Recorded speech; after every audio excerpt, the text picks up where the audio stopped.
Je vous remercie. En fait, l'idée que j'en avais, c'est de pouvoir questionner la règle de droit et la règle sociale. Comme vous le savez, il y a dans toute société un certain nombre de règles que nous sommes appelés à respecter, que nous respectons de fait. Le droit, me semble-t-il, vient codifier d'une certaine manière un certain nombre de comportements que nous avons pour en faire des règles de droit. Dans le cadre de ce colloque, le Code des obligations civiles et commerciales, j'ai voulu m'intéresser à la question de la responsabilité et savoir jusqu'où quelqu'un est-il responsable, jusqu'où peut-on considérer que quelqu'un est responsable.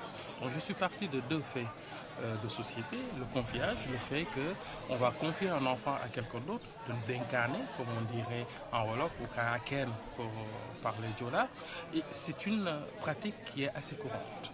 De même qu'on peut donner un enfant, entre guillemets, ce qu'on appellera ici une adoption de fait. Quand ce sont ces procédures, que ce soit du confiage ou de l'adoption, est-ce que la responsabilité des parents originaires est complètement transformée, donnée, cédée à la famille qui accueille? Et ce qu'on a pu montrer, c'est des cas, des histoires réelles. On a montré à travers 3 parcours d'enfants que parfois la question de la responsabilité, de qui est responsable et donc qui doit supporter un dommage ou un préjudice, pose problème.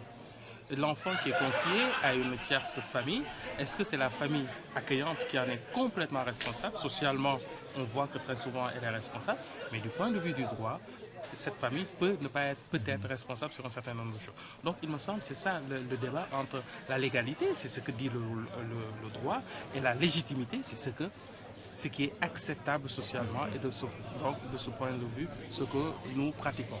Et la grande question, c'est de savoir est-ce que le droit doit être assujetti à nos pratiques ou est-ce que nos pratiques ne servent pas grand-chose finalement dans la codification.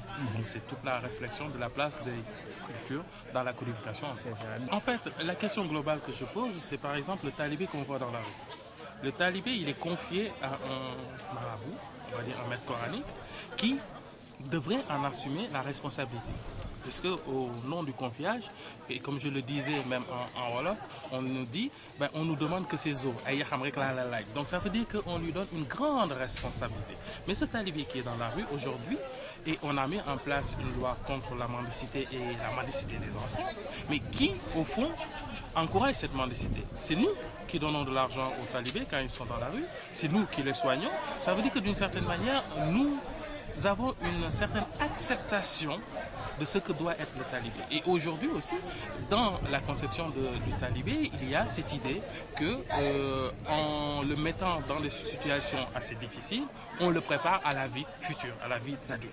Donc vous voyez cette conception qui est socialement acceptée, si on met en place une loi et on ne tient pas compte de ces réalités sociologiques, j'ai envie de dire historiques et philosophiques d'une certaine manière, je pense qu'on aura du mal à appliquer cette loi. Et donc moi, la question que je pose, c'est est-ce que nous avons les moyens légaux et sociologiques de faire appliquer cette loi, par exemple, sur la mendicité?